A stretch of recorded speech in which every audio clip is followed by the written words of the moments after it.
Welcome back, everybody, to another episode of Part 2 of This Sequel Continued, a show where we watch a movie, talk about it, then conceptualize a sequel that nobody asked for. I am Roger, and I'll be your producer for this episode, and with me are my co-hosts. We have Xavier. Hi. We also have Jett. I liked what he did. Yeah, just keep that theme going. Yeah. Hi. Now, the movie we're sequelizing this week is Cloverfield. It won by a popular vote. A movie where we learn that the only thing TJ Miller is worse at than calling in bomb threats is simply holding a camera. I forgot so hard the protagonist of this movie is TJ Miller. Because I didn't know him when I watched the movie as a kid. His film debut. Wow. How do we feel? How are we feeling after watching that movie? Well, Roger, you said this was your first time watching it? Yes. All right, and Jett, what about you? Well, I guess you just said you'd seen it before, like second or third time watching so, it. Okay. But I'm a big fan. I'm a longtime fan. Yeah, I think I've seen it like 3 times consecutively in a span of 3 days when I was 13, and then never saw it again until literally yesterday. Did you not know that you could rewind movies and wanted to see the 10 seconds of monster in the film again? No, I wanted to catch the little scene where it falls into the ocean at the end. Yeah. Roger, I'm not sure if you caught that or not. Yeah. Because it's very hard to see. But no, it was like a period when I was living in Puerto Rico, and all we had to do was rent DVDs. And so I only had them for like 2 days or 2 or 3 days. So I'd watch them as many times as I could to get my $2 worth out of it. And then Sure. Yeah. But no, rewatching it. Sorry, I was popping my fingers there. Rewatching it, I don't know. It's not bad, but I don't think it has the same quality that it did when I was 13. So Well, I think something that goes into that is that this movie kind of paved the way for way better movies. Yeah. This was the start, really, of the American kaiju resurgence. And, like, the whole, like, handheld camera, shaky cam. Yeah. Like, here's what I'll say after watching it for the first time. It's not a terrible movie. I think it's It is, fantastic. however, very hard to watch. That it is. yeah. And, like, you know, obviously they knew what they were putting out. They didn't sit down and watch it after it was all edited, and they weren't like, it's kind of dizzying, isn't it? Well, it was inspired by all the footage from 9/11, so I think it was exactly the vibe they were going for. That's the thing. I give the credit, everything that it lacks in, like, aesthetic pleasantry, I think it makes up for in immersion. Because I do think it's about what it would look like, more or less. Sure. If better something like this CGI, happened yeah. and someone well, yes, Xavier, except for the CGI. So this is the only movie that that we have watched since I have lived with Jenna that she refused to watch. Oh. She had recounted that the first time she tried watching this film, she got so ill she threw up. Oh, God. And she was like, I can't do that again. Yeah, AMC was apparently warning people in theaters beforehand. I didn't see it in theaters originally. Well, it did give me nightmares because of the scene where a girl explodes. Oh, yeah. So we'll talk about that. I forgot about that until honestly, the reason I suggested this movie was because I listened to another podcast where they talked about it, and I was like, oh yeah, I remember Cloverfield. I remember really liking that movie. And I completely forgot that she blows up until they mentioned it, and I was like, oh yeah. And then watching it, I was like, oh yeah, this is it. Yeah. If the gimmick of a found footage kaiju movie where a giant monster attacks New York City appeals to you and you want a movie that is that, I can't really think of a way to do that movie better than they did it. Interesting. Now, this is a movie, and like, this is going to sound harsh. This is a movie about people running from location to location and bad things happening everywhere. And having emotions. Oh, okay. Yeah, I forgot about those. There's so we're gonna do a character quick growth. There, Like a I said little earlier, bit. the girl explodes. She There's- grows for yeah, a she second. grows. for a The second, character yeah. the character growth in that is that she grows too much and her insides become outsides. Because the main character, I don't remember his name. His I can his tell you. character progression seems to go backwards because he's longing for that relationship he had like a month ago, and that's all Right. that's driving him the entire movie. I think So- who you're talking about is Rob. Again, we'll Yes. talk about all Yeah. this. I should have known that because T.J. Miller won't stop yelling "Rob, Rob" Hey, through that's the so whole funny. movie. That's in my notes. So with that, let's do a quick synopsis. All right. Now, before we start, it should be mentioned that we recognize that Cloverfield has spin-offs. Yes. What we do on this show is not spin-offs. Yes. It's sequels. A direct sequel to Cloverfield has not been made to this Right. day. And it's gonna be hard to do. So So, and I'm really counting on you guys. We're not speaking about the Cloververse here. So, In fact, I will be disregarding any like potential connections to expanded Cloververse media. well, I'm in glad you this. know them because I haven't seen those either. I have. So, but before we get started, sound the alarm!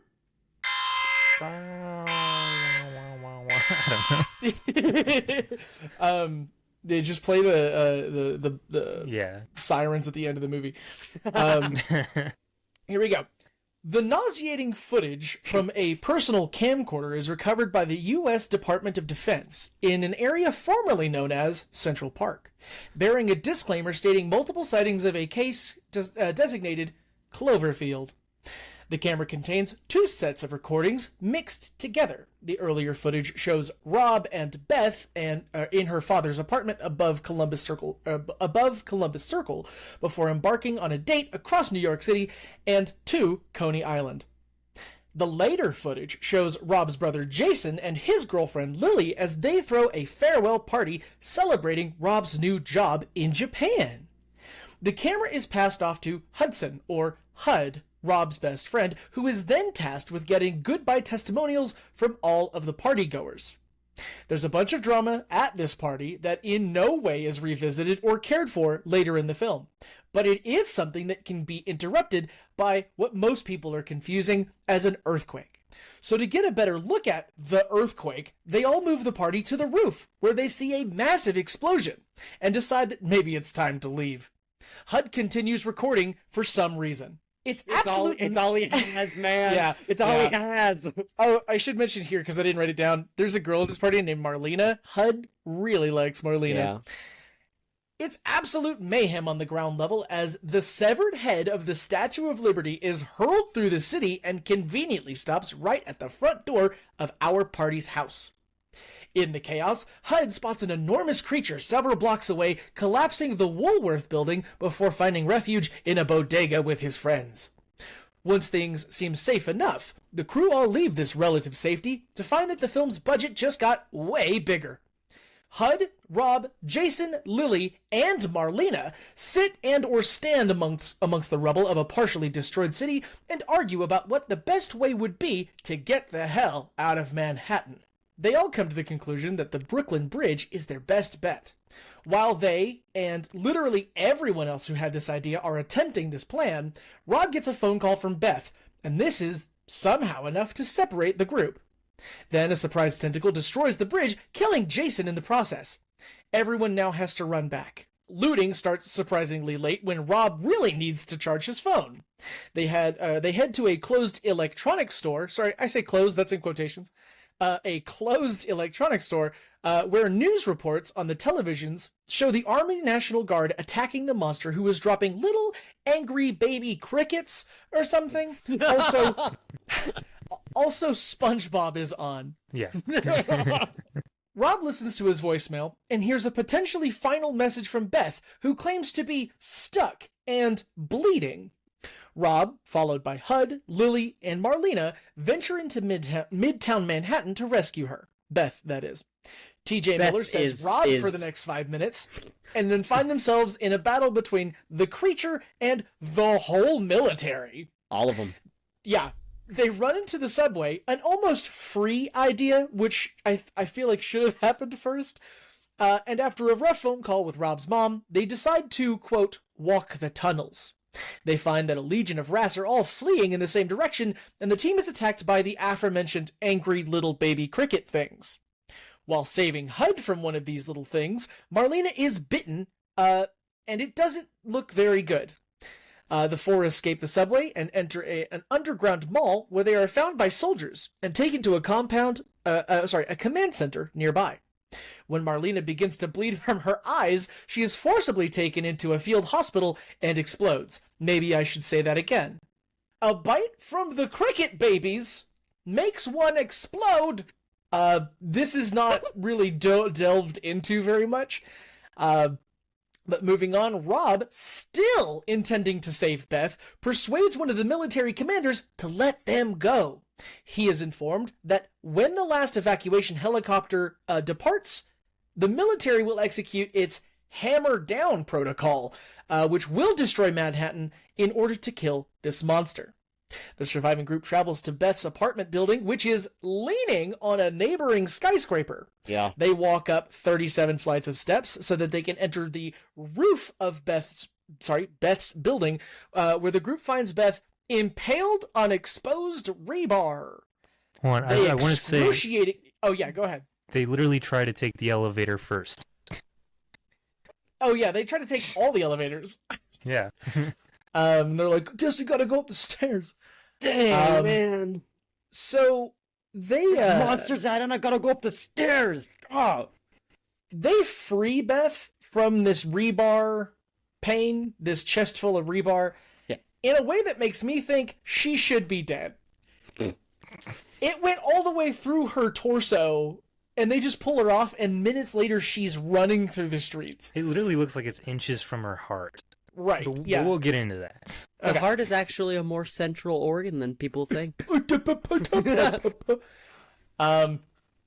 Let's see. They make their way to the evacuation site at Grand Central Terminal, where they encounter the giant creature once again. Lily is rushed into the first helicopter and escapes before Rob and Beth and Hud, which are in the second helicopter. They witness the creature being heavily bombed, which seems to be a success. But it lunges out of the smoke, hitting the second helicopter and causing it to crash into Central Park, killing all of the occupants, except for Rob, Beth, and Hud. All of the military personnel are all dead from this, so again, I'll say it, helicopter crash. Of the five, only two people die. Yeah. Let's see. 15 minutes before the hammer down protocol commences, the trio regains consciousness and attempts to flee. Hud turns back to retrieve the camera when the creature suddenly appears. It's the size of a building, folks. Suddenly appears, and we get a fun little vor kink POV. Rob and Beth grab the Terrible camera. thing you've said. Awful. Worst part of the podcast. It's not the first time on this podcast, Jett. Is it not? No, it's probably like the third or fourth. Oh, man. Rob and Beth grab the camera and take... Oh, yeah, Hudson dies, by the way. Rob and Beth grab the camera and take shelter under an arch. As air raid sirens blare, the bombing starts. Rob and Beth each provide their last testimony of the day's events.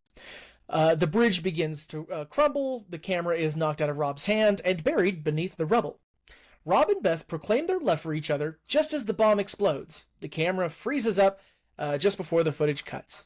The film ends with the finale of Rob and Beth's trip to Coney Island a month earlier. Unseen by them, an indiscernible object falls from the sky and into the ocean before the camera cuts off. End of movie 1.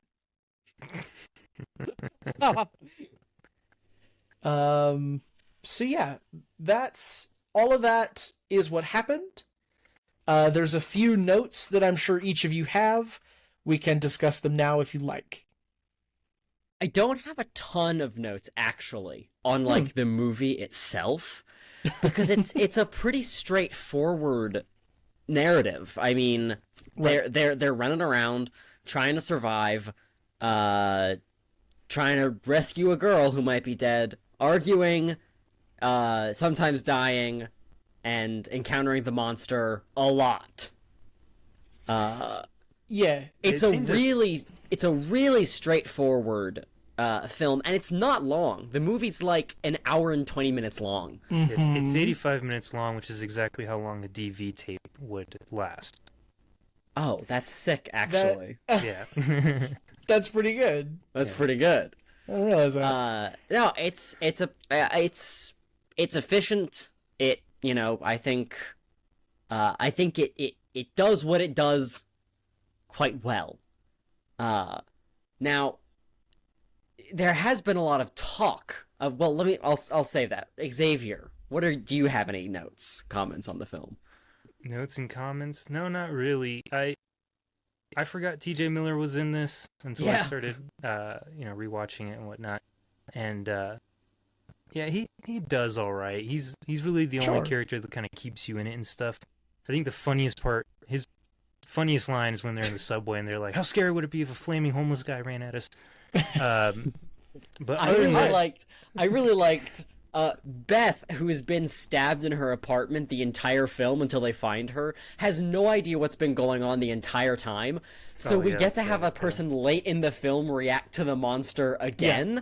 So when she sees the monster, like, from the apartment window, she's like, "What is that? What is that?" And Hudson, T.J. Miller's character, is just like, "Something terrible. It's really bad." Yeah, it's not right. And then they run into the smaller one. And she's like, "What is that?" He's like, "It's something else terrible. Let's go." Yes. The creatures that can bite you and cause you to explode can be killed with a fireman's axe. Yeah. We know this. They are, I think they're referred to mostly as parasites, which is one of the coolest concepts in the film in terms of like a very unique concept to a kaiju thing. The idea that a giant monster would have its own giant parasites that would fall off of it and also be a problem. Very fun. Ooh, something I didn't consider until you said that was that the creatures are not like a spawn of this monster. No. They're like fleas. Yeah, I didn't think about that. That's not something I considered. And I've always speculated that the reason they make you explode is like a chest burster situation, because we see a military guy who had been bitten rolled by and like his chest specifically is exploded. So I think they implant eggs through the bite. Yeah, except when we see what's her name pop through her silhouette, she literally she's like the little girl from Charlie and the Chocolate Factory. She blows up for a second, and then pops. I don't know. This movie doesn't do a whole lot, but Violet Beauregard. Yes. I was trying to remember her name. Sick Charlie and the Chocolate Factory pull, Roger. Yeah, you're welcome. But yeah, no, it's an enjoyable movie. It's probably only worth watching a couple of times. If you like the genre, if you like the kaiju genre, or you like found footage, or if you like both, frickin' go for it. You know what? I know Blair Witch Project did it first, and I'm sure there are other movies that did it before that, because mockumentary was a style. Oh yeah. But this movie definitely led the way for other movies like Quarantine and VHS and all that stuff. Oh yeah. So this and Paranormal Activity, I think, are Paranormal kind of around Activity. the I was same. really thinking about that one earlier. I don't think with this movie, it probably would have just died with Blair Witch. But this one was like the first mainstream one that really blew up and made a whole lot of money. So So the movie is directed by Matt Reeves, who then I think went on to direct quite a lot of amazing films. Yeah, Planet of the Apes. He did the Planet Batman of the Apes, recently. The Batman. Yeah. And he has spoken a lot about his ideas for sequels. And it's what he said, like almost immediately after the movie came out, is that he envisions that another movie could be essentially, like he said, like the cool thing about this is another movie could have been being made somewhere else at the same time. Basically implying that like there could be someone else also with a camcorder also filming the same attack. That's one idea, but it would be the same movie again. Yeah. Sure. So Roger, you said you hadn't seen the other Cloverfield universe movies, right? Correct. So I have seen the very end of Cloverfield Lane. Okay. Because you know this, we've worked in a lot of movie theaters. Yeah. Sometimes you just can't avoid spoilers for yourself. Well, lucky the for dumbest you. part of Cloverfield Lane. Yeah, and also end of the it. only part connected to Cloverfield. So Even vaguely. yeah, It's just like there's like a spaceship, right? There's Yeah. a whole creature. There's a Yeah, creature in Cloverfield Lane? Pretty sure it gets blown up with a truck. I haven't seen that Oh, movie right, in a right. while either. But it's not the Cloverfield monster. It's a different monster. Oh no, I don't Possibly. know. Yeah, So- I recall it being not the Cloverfield monster at all. Oh. The Cloverfield monster does appear at the end of The Cloverfield Paradox, Yeah, the Netflix movie. it shows it going through like a portal, and that's how you assume it got to Cloverfield. Eh, Yeah, it's I don't know much about all this hoo-ha riff-raff nonsense. no the other movies are. I mean, 10 Cloverfield Lane is good in its own right, and they should have it's a just very left good it psychological as thriller. its own movie, instead of tagging Cloverfield on it, because then it kind of spoils it too, doesn't it? I mean, spoiler for a movie we're not covering on this, but like the whole point of the movie is that she doesn't We know don't know if if this there's guy's telling actually the stuff truth going or on, right. yeah. But since it has Cloverfield on it, you know, like, oh, there is a huge monster outside. Anyways, we're not going to use any of those as reference. I think we're going to do our own thing. Yeah. It's going to be hard to figure out because, I mean, there's a reason why they haven't made a direct sequel, right? It's been, what, 12? No. Shoot, how long has it been? A hot minute. Like 16 13 years? years? Yeah, like 16 years. Something Yeah, like that? 16 years.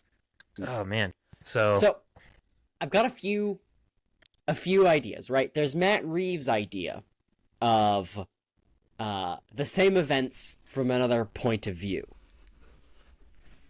J.J. Abrams has talked about a sequel not being found footage. So it could be the same events as in terms of like the same monster attack, but through like told in a traditionally cinematic sort of Yeah. style. What if it was just the first film, but a it was normal an movie? It was external camera following following them Hudson while with he's- his own camera? Ooh. well, there we See, go. and Job then- done. Okay, so that's so right. So the first movie is first person perspective. The second Yeah. movie then would be third person perspective, and then we do the third movie from a second person perspective. It's all from the monster's POV. Whoa! Whoa! What if the second movie is like a political drama, but it doesn't take place on Earth? It takes place on whatever universe this monster came from. They're trying to figure out, like, oh my God, where'd he go? We got to try getting him back. And then, My boy! yeah, then they're maybe they're watching it through some portal, so it's like an even. I don't know what's more than third person besides like a fourth wall break.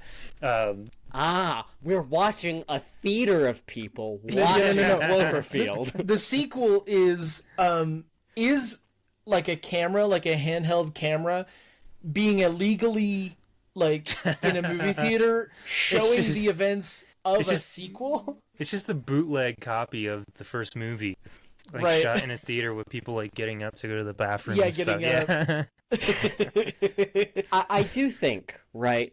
I think the point of the of making a direct sequel is to continue the story some way and do it in found footage, right? I do think that would be the most interesting. Yeah. So, I think main concept here, you gotta tell a direct sequel where the Cloverfield monster has survived and then resurfaces to fight a second monster. So We haven't seen the kaiju fight from the first person perspective, from the found footage. so it'd be like every Godzilla sequel but Yeah. found footage. That's And then this is right, where we 'cause find it- out that the monster wasn't bad this whole time. He was just fighting Yes. his little flea infection, and now there's an even Yes. bigger threat that he has to come The- at. That's the why he original attacked the Statue Cloverfield of Liberty. monster.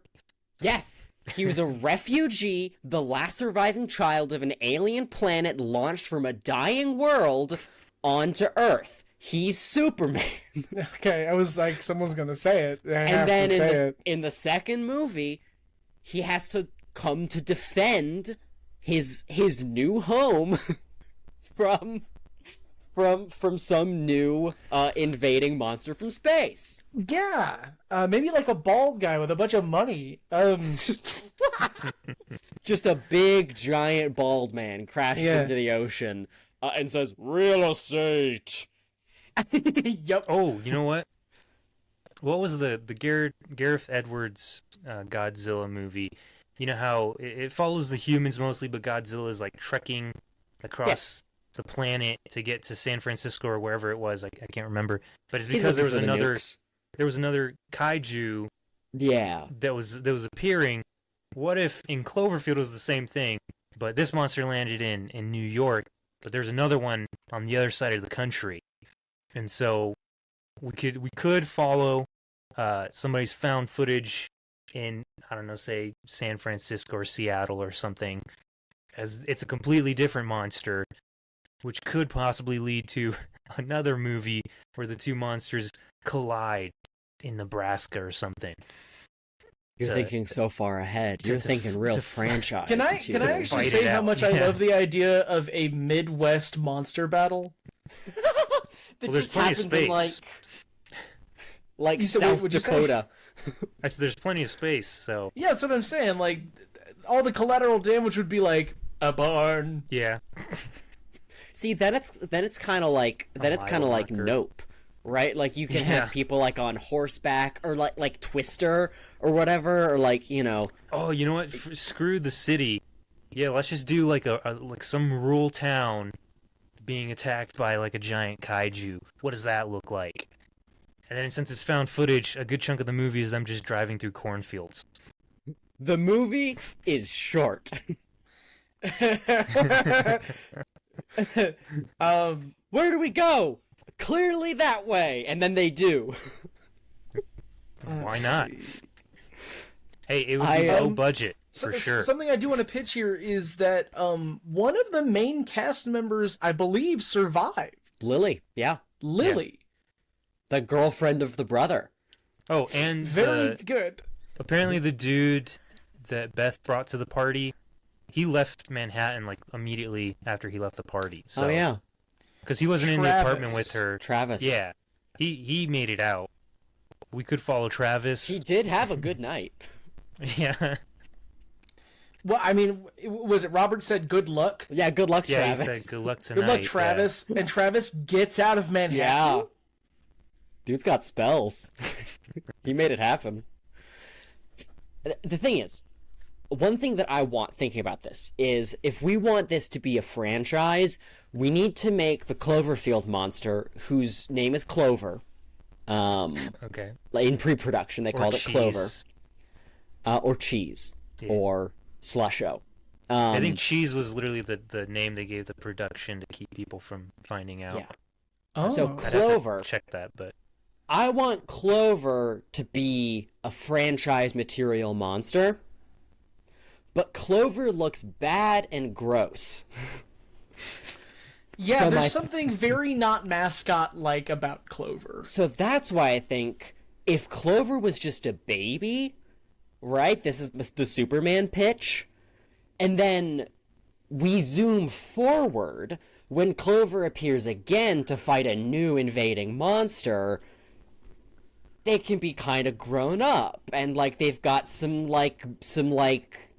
maybe some like scales or like a snake skin, like some kind of a not gross wet looking skin. Right. Maybe all of his internal organs are on the inside now. to imply that it was like an infant in this movie. Yeah. Yeah. He's grown up. Okay. It was just Yeah, and throwing a now tantrum actually looks- this whole time. And now actually looks kind of cool instead of gross and weird. Would you keep that weird pale skin color? God, not if I can avoid it. What about the little sacks that kind of like... I would love to. I would love to not have the sacks. The weird, like Princess Leia bun, like head sacks that inflate. Yeah. I'm not. It looks very like embryonic. So I think we can redesign to have like the same shape because the shape's cool, but to be like a little bit bigger, with like a rougher kind of texture to the skin, a bit more like Godzilla like.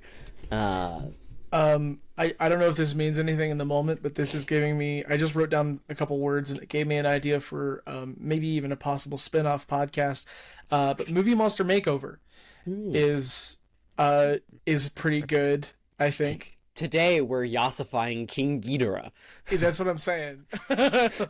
Roger, what's that app that you use? Slay to make King. Your little models. Oh, Blender?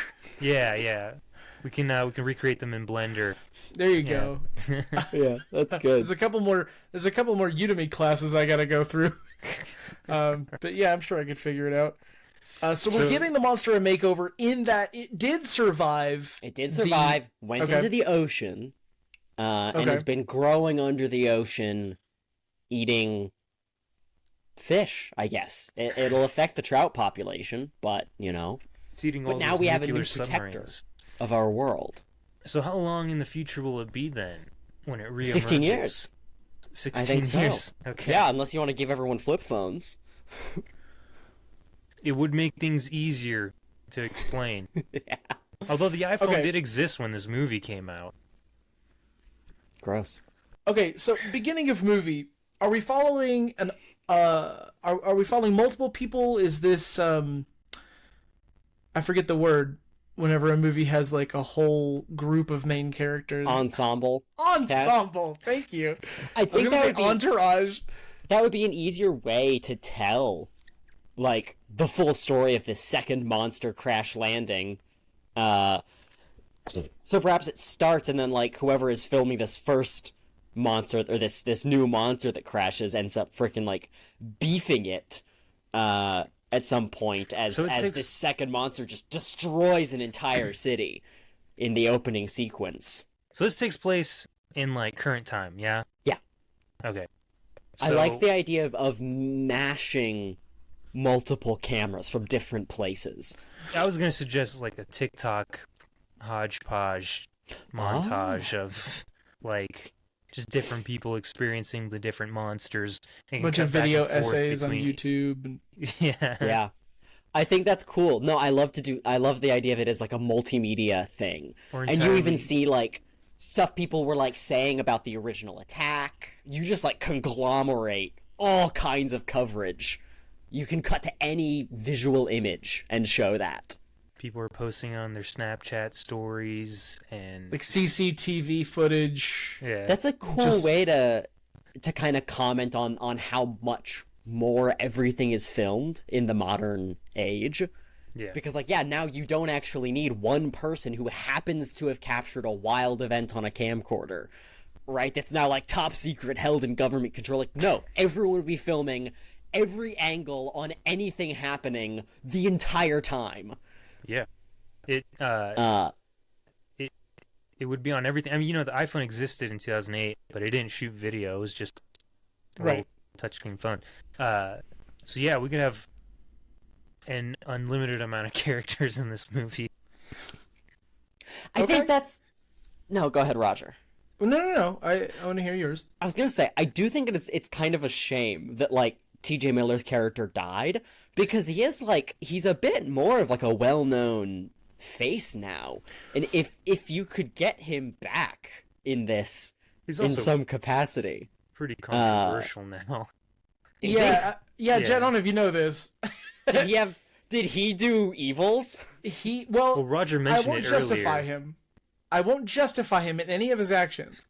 But he had a pretty bad brain problem happening to him that no one knew about until he went into this irrational, kind of crazed state where he called in bomb threats and physically assaulted some people. Oh my god. So, again, his brain was damaged in a way, but I don't think he's apologized for his actions either. Yeah. My And that's- idea was going to be that they've created a clone of Hudson's body and implanted his brain in it because he can psychically connect with the Cloverfield monster because of his direct exposure with it. And so he could be the protagonist of the movie as a brain clone. But I don't know about that idea now. So, what if we did something similar in that Hudson had a brother or a cousin or Like we something? said, we could follow like Lily or Travis. Right. Lily or Travis are total options. I actually think the idea of Lily as the protagonist is probably a great option. Actually, you know what? I want to suggest she's still working. Travis. I want to suggest Travis because I believe that actor's still working. But also, you know how like after 9/11, there was like that huge uptick of people who were like, yeah, I was the first responder and I was doing this, or yeah, I was in this building and I survived.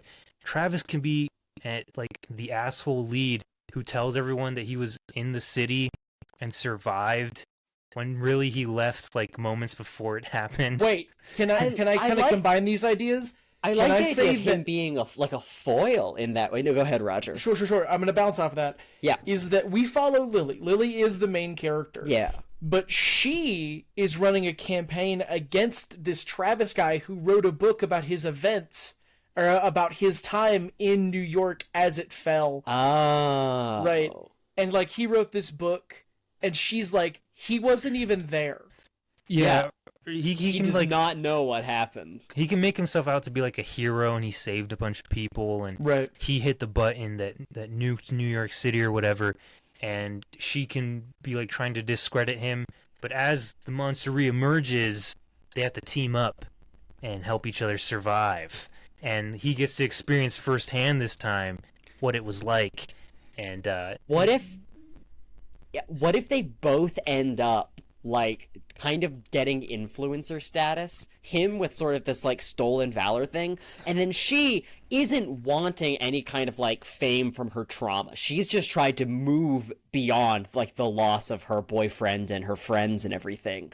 But then when he pops up on the and like all of this can be told back and forth between like social media videos, clips from Instagram lives, as she then starts making statements online like, this guy wasn't even there, he sucks. And then she starts inadvertently getting like fame and popularity that she doesn't want as she gets wrapped up in this whole social media drama, until the two of them end up meeting for an influencer boxer match. And,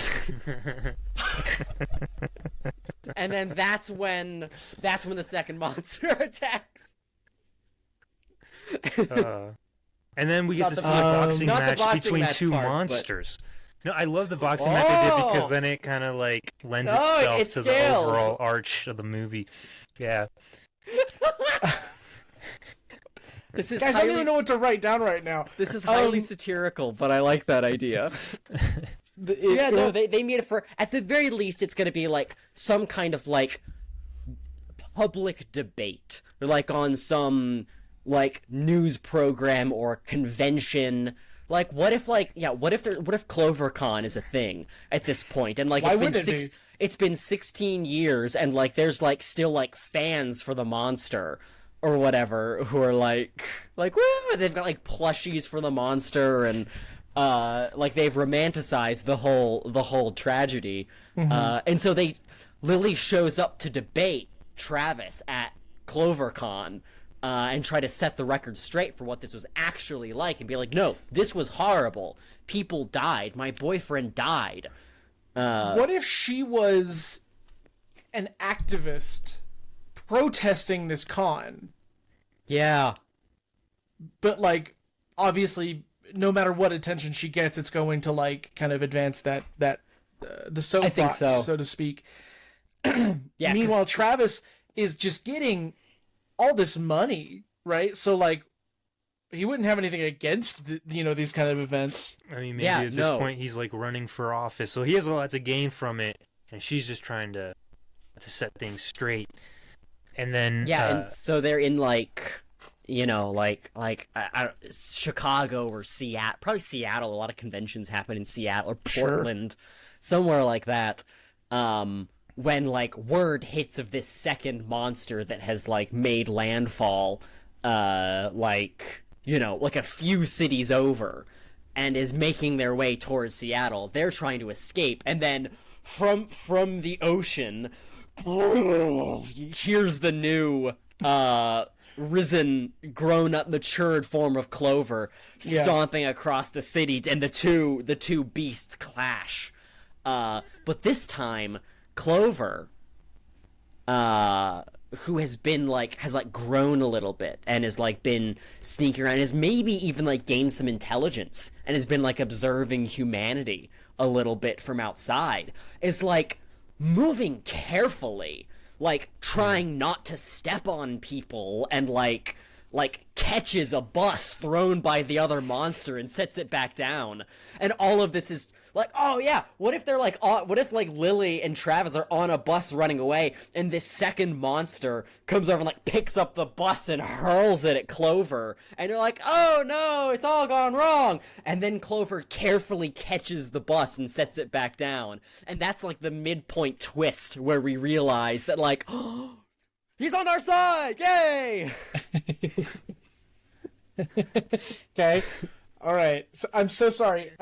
Xavier, I don't know how you write and listen at the same time. I have such a bit. It's crazy. I keep it all in the dome. Yeah.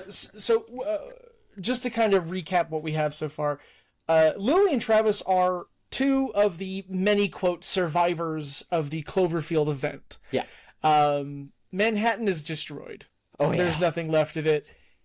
Travis got out early, but is writing this book, kind of Jett used the phrase stolen valor, and I love that for this situation. Yeah, he's gotten major fame and popularity talking about this event that he wasn't really there for. Right. And eventually even pandering to the Clover heads, you know? Exactly. And Lily is more or less the protagonist of this story, who just kind of wants to move on from the whole thing. You know, it's already been such an amount of time, but it keeps getting pushed back in her face by social media. Even news sources who are giving Travis a platform to stand on. You know, she wants to set the record straight. Probably a lot of people being oh, we should not have killed this sweet precious monster that was just confused, you know, which ends up being not entirely incorrect, right? But that's another thing. Since the original movie, the title is literally a code name for the incident, would people know what happened in New York, or would they just assume the Russians attacked or something? I think the tape got leaked. Yeah, it got leaked and got a theatrical run, and that's what we saw last night. Yeah, that was the ARG. The ARG was this leaking of this military tape to reveal the truth of what actually happened, because the government tried to cover up that it was a giant monster, and then as soon as this tape leaks, it becomes a fandom basically. Sure. Now, I will say all of that, everything we've covered, has to happen within the first 15 to 30 minutes. Because the rest of the movie has to involve 1 to 2 giant things that the human element are all running from. Oh yeah. So we agreed Seattle was the answer here? Yeah, I think they end up meeting in Seattle. Yeah. Okay. Either that or the conference is in Seattle and Clover surfaces in Seattle, and then they flee over to, I think Portland is over from Seattle, flee eastward. Or you know, maybe they end up in LA, or they flee some direction and end up in a different city, and then that's where the monsters actually clash. Okay. So Clover, this new made-over monster, looks significantly different, maybe even approachable. Mm-hmm.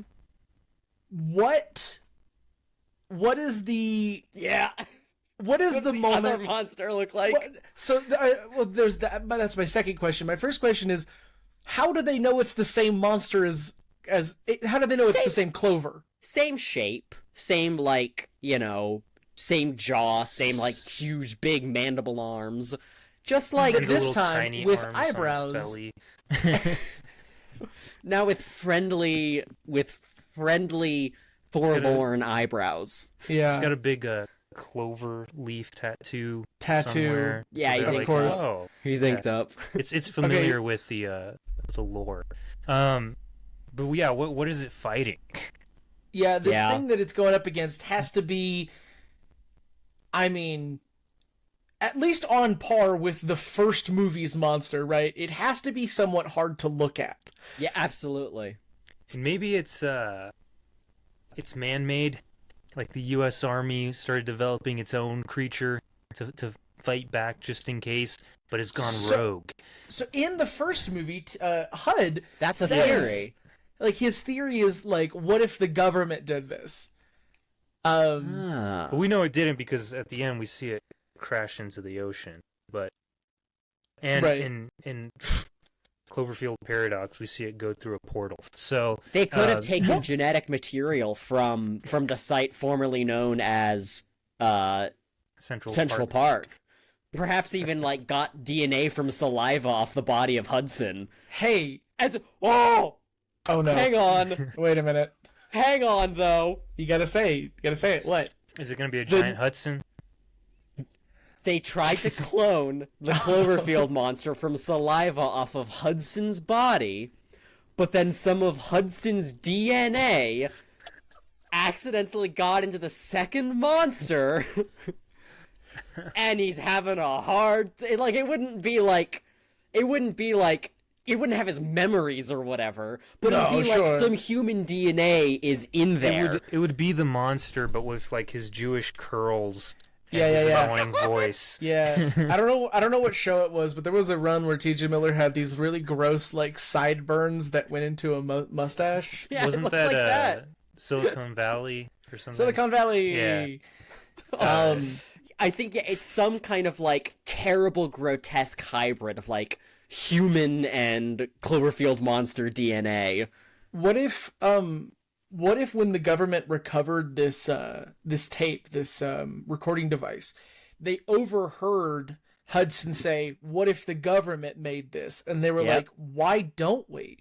Like, yeah, right? That's a great idea. If the we could weapons just capability, make our own to fight against the bad ones that show up, or North Korea if we need to. right? We could a non-nuclear weapon of mass destruction. yes, Or something that, like, you could unleash on a country you don't like to then justify a military, like, bombing on that country.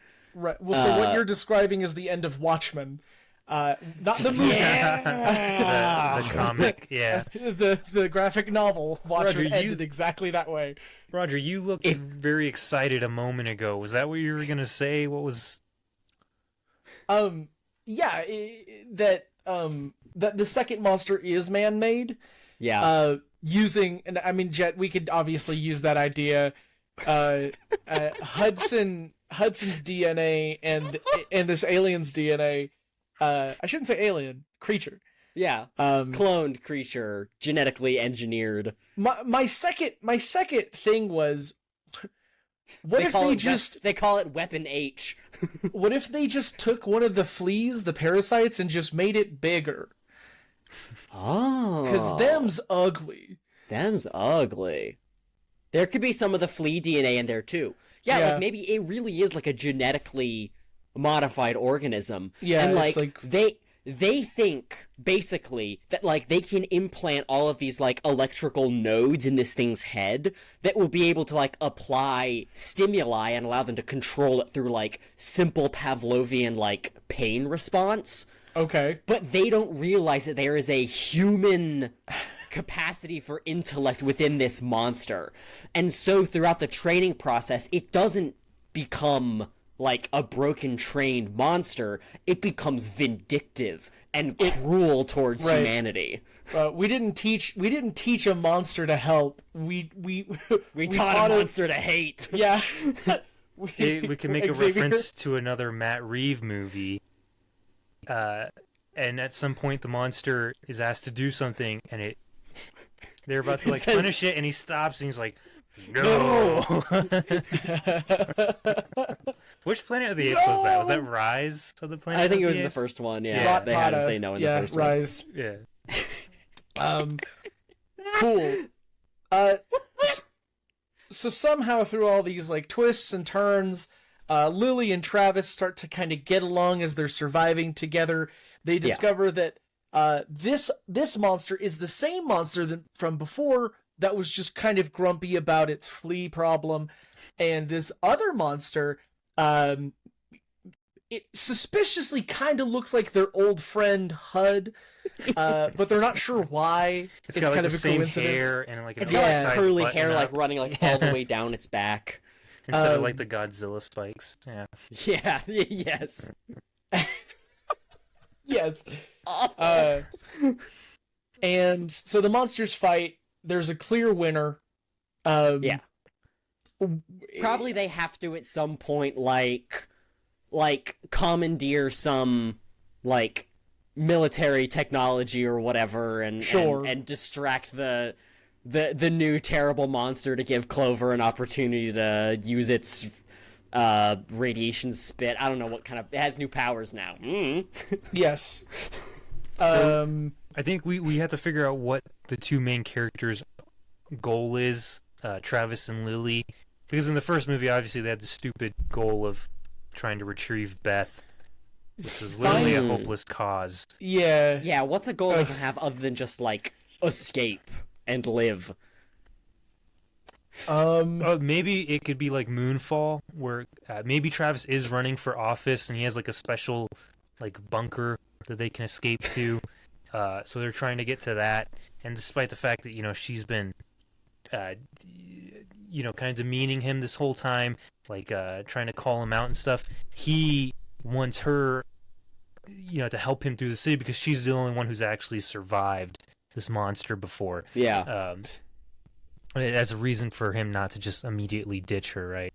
So yeah, maybe they're trying to get to some bunker or Yeah, he might have something. like, I don't know about the running for office angle. I feel like that would be hard to convey. I like it as an influencer. I feel like that speaks really much to modern day. But I think we can still do the bunker thing. Like, I think a twist with Travis could be like, you think he's very deeply unserious about this whole thing, but like, he had people who died in that attack too. And even though he's like hasn't been drilling in on the negativity of it, and has been trying to use it for gain, his perspective is like why not? Like, if we can use our trauma in some way to like gain something, like why not? What's the harm? And her perspective would be like we can't use people who have died, and tragedy for our own gain. And so that's kind of an intellectual debate throughout the whole thing. But you do find out that he does take this very seriously and does have has used his influencer money to build safe houses in every major city that he travels to. So they're trying to get to the safe house. We do find out that all of those safe houses are for him at any given moment. Yeah. But thanks to Lily, who kind of opens up his mind and he gets a better heart, he releases the passcode to as a broadcast, Yeah, because she's like, well, if we're going to use our trauma for gain, it should be for everyone's gain, not just our own. People should be able to learn from how we've suffered. And she kind of is able to twist him into a bit more of an altruistic he learns to character live with as his, she learns to not just try to ignore what happened, but accept it and advance from it, not just forget it. Hey guys, we're kind of teetering into a good movie, so I mean, we can make a We good could always movie go every back once to in the- a while. Yeah. We could always go back to the boxing brain match. clone implant of Hudson idea. Yeah, He's got well. a camera in his eyeball now. Well, no, I mean they'll learn to I mean, they both have survivor's guilt different ways, so they'll ultimately Sure. be able to relate and have some kind of solution there.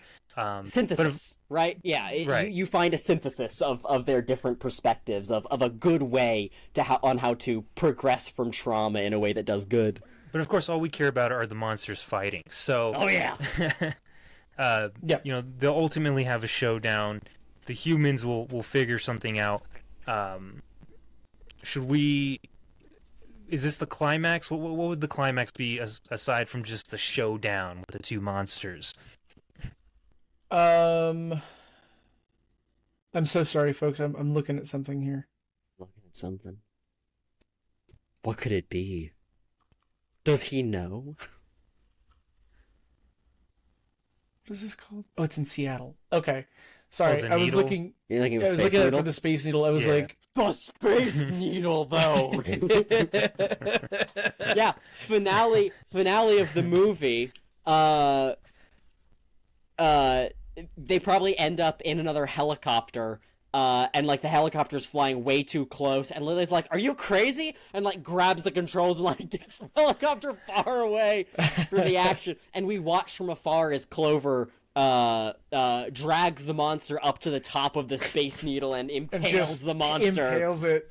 Yeah, like much like Bane breaking Batman's back, he just kind of Yeah, it drapes over, and as the monster's dying, it's just screaming the name Rob, and no one knows why. He remembers. Yeah, it's always been in there. Yeah, And then Lily that's the has big, like some kind of reaction. She's like, "Do I know this monster?" Yeah. And then in the next movie, she'll be vindicating for this monster that Clover killed, and trying to get people to, trying to get the military to create another one so she can have her friend back. Some semblance of normality from the before times. There's a trope that I really like. I think it's the first time I saw it was in Dead Rising 2, where the zombies had like a support group, like protesters were like advocating for zombie rights. Yeah. And I just really like the idea of like an animal activist, like progressive group trying to like, monsters deserve better, and like they all have signs of like the Space Needle with a red circle and line through it. Yeah, Clover like roars victorious and then returns to the sea. And we learn that maybe even though we enter this world scared and confused, maybe we can learn to use that trauma to protect each other. And that's Sure. that's a Yeah. movie. Yeah, sure. Do we need to recap that? I feel like that's all very. I feel like we just laid it all out. Yeah. We laid it all out. Roger's gonna try it. I'm Try not it. sure because I started to write something down and I can't fucking do it.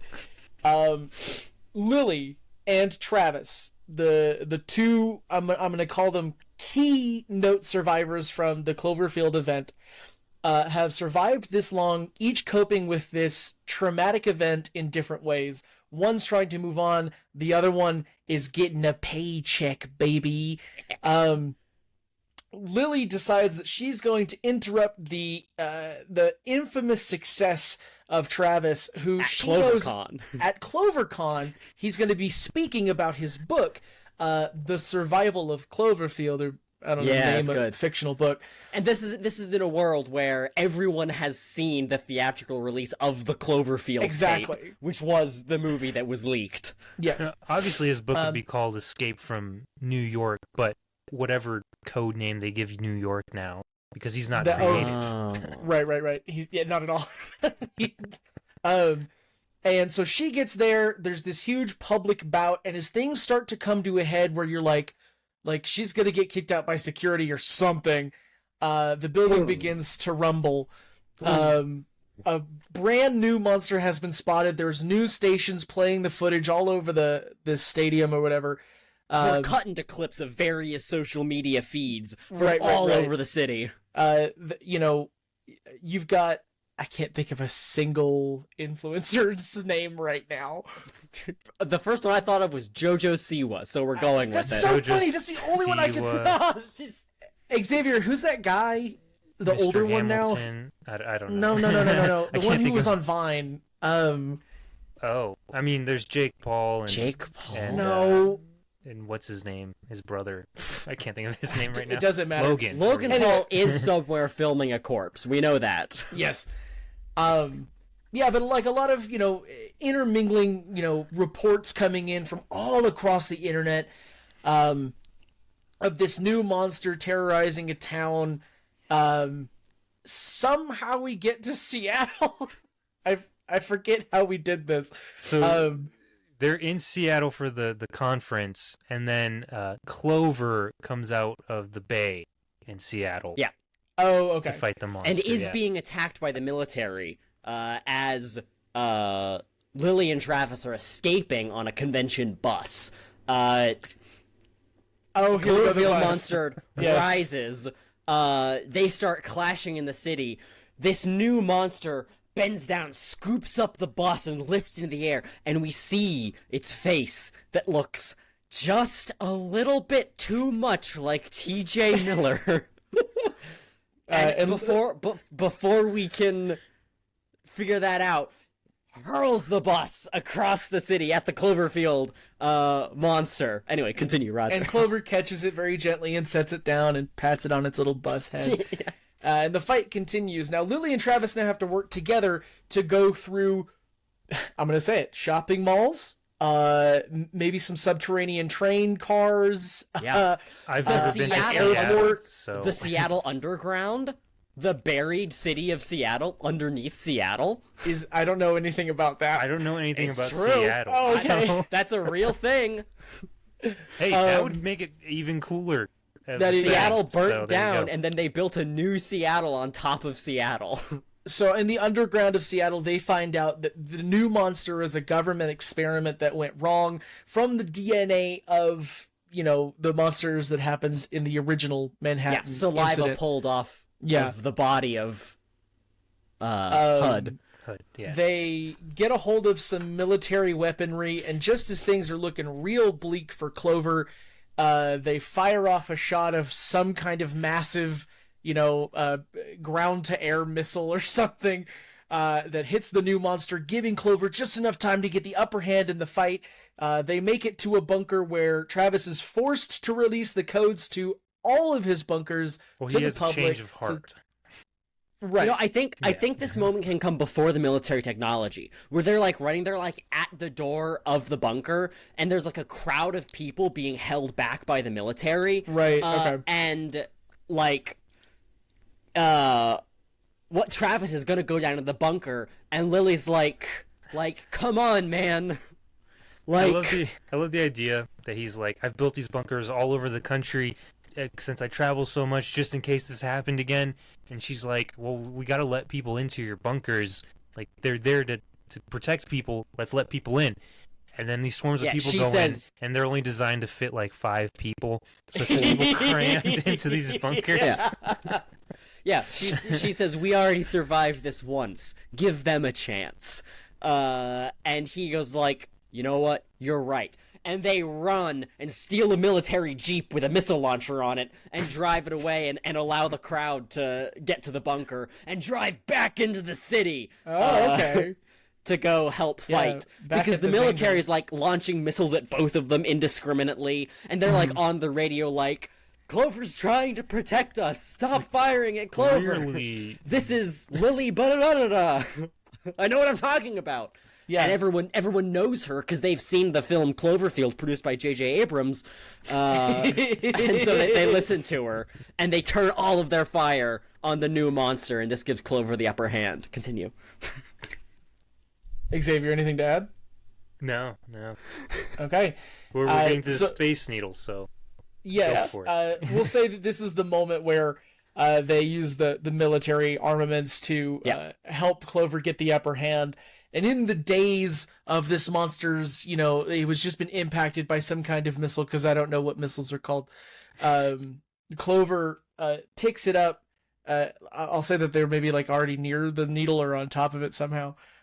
Lifts it overhead, and everyone's waiting in anticipation, and then smashes it over the needle. It impales down onto the Space Needle, a slightly pointy structure. Strikes the needle, and the monster's and it was raining this whole time, just in case no one knew that. And then as his dying scream, he howls, "Run!"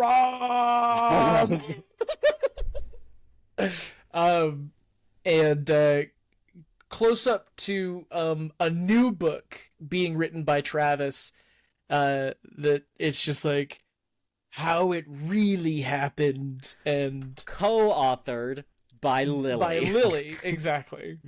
I think that's a movie. I think we made a movie. I think that's a movie. I think that's actually a cool sequel to Cloverfield. What we've done is, I think, accidentally good. Yeah. We try so hard not to do it, but I was gonna say, like, every once in a while. it's such a need to have something bad. Sorry to disappoint everybody. Yeah. That's our bad. Let's see. Okay, thank you all for listening. If you have better ideas than us, write them in the comments. We didn't think of a name for this. What do we call this movie? Oh. I mean, are we going to change the name a whole lot? We're just going to keep it as close to Cloverfield as Well, we possible? know because of the spin-offs that Cloverfield has to be in the name. Yeah. Wait, hold on. What if the name of the movie is Travis's book? Is the name of Travis's book? Cloverfield Redemption. Escape from Cloverfield? Sure. Or CloverCon, or I don't know. CloverCon. It's called CloverCon 2025. Escape from CloverCon 20... Yeah, no, that's it. Yeah. CloverCon 2025. Okay. Escape from CloverCon 2025. That's going to be the name of it. See that we did it. Okay, we made a really good movie and we gave it a dumb name. But yes, thank you everybody so much for listening. If you have any better ideas, please let us know what those are in the comments. If you can think of a better name, I don't want to hear it. We're going to be posting a poster of this, the sequel. Xavier's going to make a mock-up poster for that. Oh, yeah. Post it on our Instagram. Now I'll have to figure out what these monsters look like. Oh, fair. Yeah. If any of this is deeply insensitive to real problems that are happening in the world, I don't know about those, and I'm sorry. Right. I want to apologize to T.J. Miller for maybe getting his hopes up and starting a new career as a better actor, Yeah. or maybe as a movie monster in the future. Keep a lookout for movie monster makeovers coming this Our new fall, podcast. I've decided. And how else do we end the show? Jett, do you want to pitch your socials really quick? Yeah, you can find me mostly on YouTube at youtube.com/jettkuso, where I make toy videos about toys. Hey! But not in the way you think. Xavier, anything to pitch here? Yeah, you could follow our socials. They should all be part2_pod on most platforms. We'll also just link to it down below in the descriptions. And yeah, give us a follow. Be sure to vote on what movie we'll do next. And did you guys have any ideas for movies this week? Man, I thought you were about to just tell people to vote, and I was like, No. we've never done that.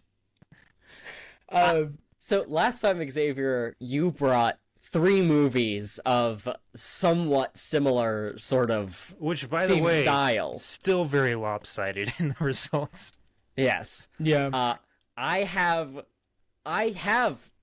and we can cut this part out if we don't want to do this.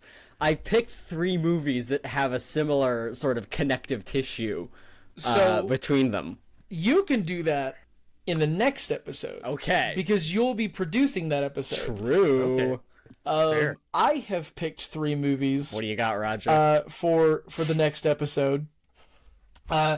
These all have a familiar theme. Maybe, if you're smart, you can pick that out. The first one, starting with Wild Wild West, 1999. Do these all the have next one giant is- robot spiders in them? You wish. The next one is right. Cowboys versus Aliens, 2011. Okay. Okay. And the last one is Westworld, 1973. Excellent. So Excellent options. Metal. That's which- the linking theme. metal is what you said? They all have metal in them somewhere. So be sure to vote on whichever movie you want us to sequelize next time. That's Wild Wild West, Cowboys versus Aliens, or Westworld. And thank you to Peyton Pedkus for the music on the podcast. We appreciate you very much. And we'll see you next time on part 2. The sequel. Continued.